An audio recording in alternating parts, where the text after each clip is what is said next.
we have someone who I describe as perhaps globally the most well-respected economist, policy maker in India, Montek Singh Ahluwalia, and has been for a long time. And I say this, Montek, about you even when you're not in the room or when you're not on Zoom, as they say. And we also got an even more respected, what should we call you, number cruncher, psephologist Dorab.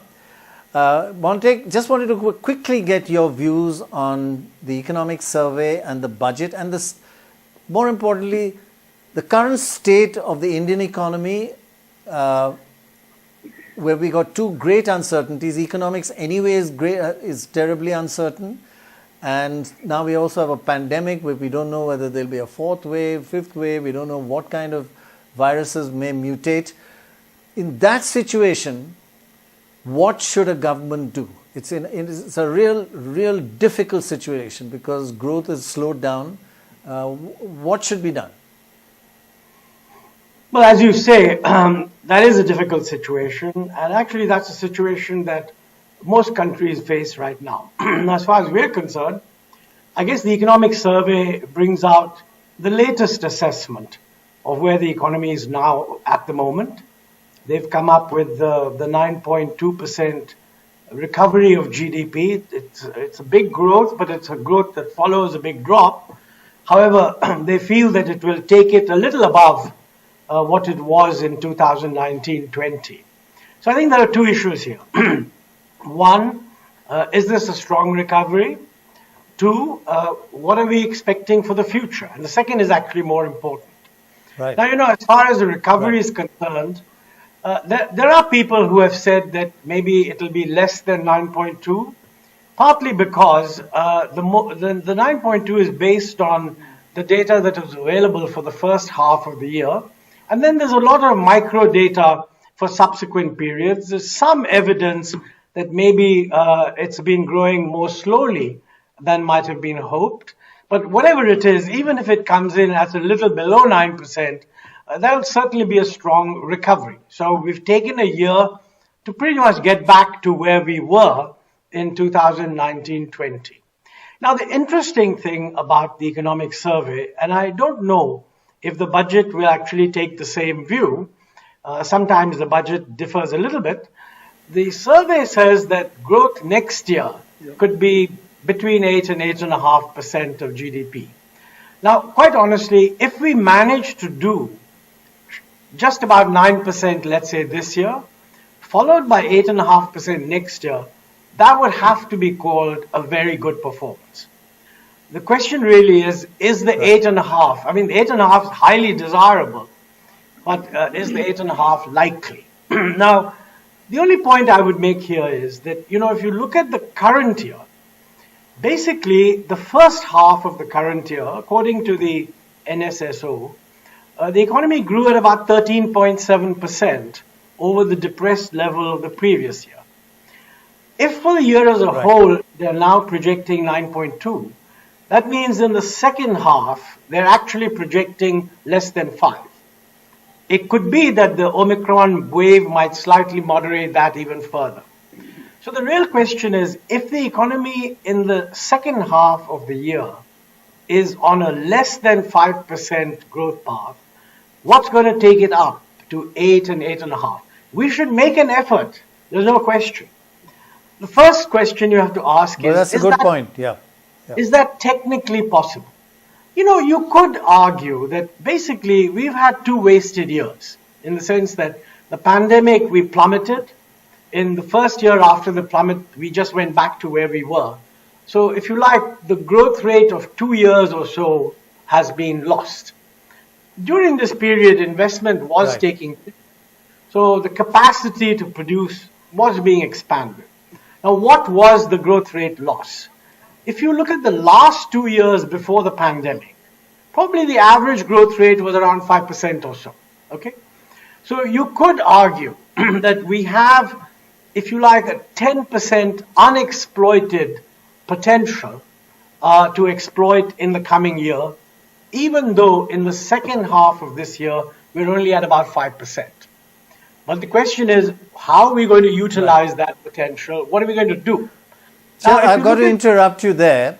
yeah. Sorry, Montek, I just have to interrupt you with a specific question, and something that this government and your government seem to kind of fail on, and that was disinvestment. If you just have a look at the data on disinvestment in this year, according to the economic survey, and of course it will come in the budget tomorrow, and if you look at disinvestment or privatization, I think your government that refused to call it privatization, that was the target, 1.75 lakh crores this year. And it's been way above what it's been for the last 3 years. And then the actual, we never met our target, except for the 1 year when it was about 30,000 was the target. But this time it was 92% below. Now, the same thing happened when you were working with the government. What is it that makes us fail on disinvestment? Is it a lack of belief that it will improve the economy? And isn't that, I mean, we've had Air India, which is a great thing to have after 40 years, but don't we need that money to boost the economy right now? Well, let me answer the first question, which is, what is it that holds back? Yes. I mean, I don't want to go back all the way to the UPA. That's a very long time ago. But I think it's probably true that during the We'd love to hear that. During the UPA, there wasn't a commitment to privatize. They still called it disinvestment, okay? The change which has There's a lack of belief in it. Well, yeah, I think maybe for whatever reason, the political composition of the UPA included many that actually didn't approve of privatization. That has certainly changed as far as declarations are concerned, because now the government says, look, we want to privatize everything except the very strategic sector. I think that's a good development. Why doesn't it happen? My feeling on that is that the bureaucrats that have to do it are extremely nervous about selling something at whatever might be called an inadequate price. So I think without even realizing it. But Montek, as Dorab knows also, this year was a boom year for the stock market. So Dorab, how important is it for us to raise that money at a time? Yeah, go ahead. Let me try and answer Mr. Ahluwalia. It has succeeded once in the past. And why don't we ask ourselves what made that succeed? That was the minister, Arun Shourie. He just rammed it through. The question is today, it's Arun Shourie. And today you have a minister, we don't even know whose name is, the secretary who is. You want to get it done, you put a Nitin Gadkari there. You get somebody who gets things done, because this is not an easy job. You got to push, shout, push people out of the way. It's a difficult job because nobody wants to do it, but it has to be done. So you get a guy like Nitin Gadkari who gets it done. There's no question that I think Arun, when he went into it with great belief and with fervor and transparency.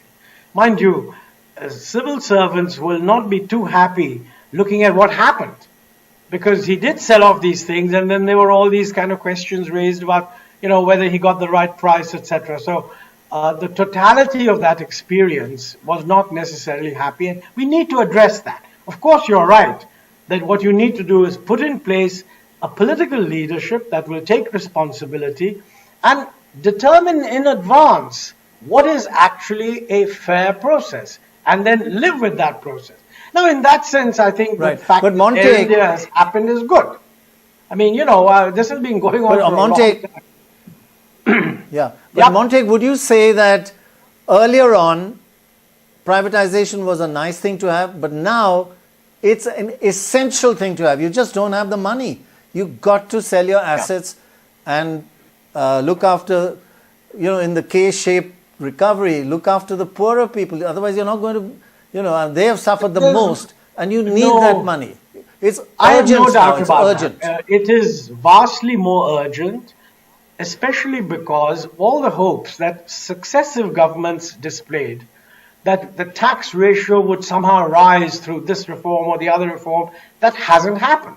I mean, one of the great weaknesses in our situation, and this was true both in the previous government and in this one, that the tax ratio is at least 3 to 4 percentage points of GDP lower than what it should be on any comparative analysis. I mean, work has been done on this. So if you're not able to raise taxes, I completely agree.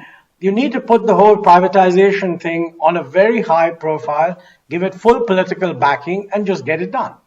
No question about that.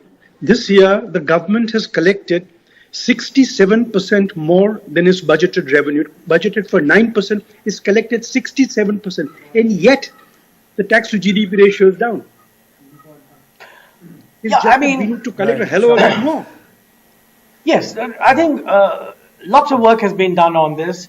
And, it's not very useful comparing this year with last year or anything, because these were unusual years. The general Sorry, I'm not comparing with last year. I'm comparing with their own estimate. In the last year's budget, it says revenue will grow by 9%. It has grown by 67%. That's a slight miscalculation, if I might say.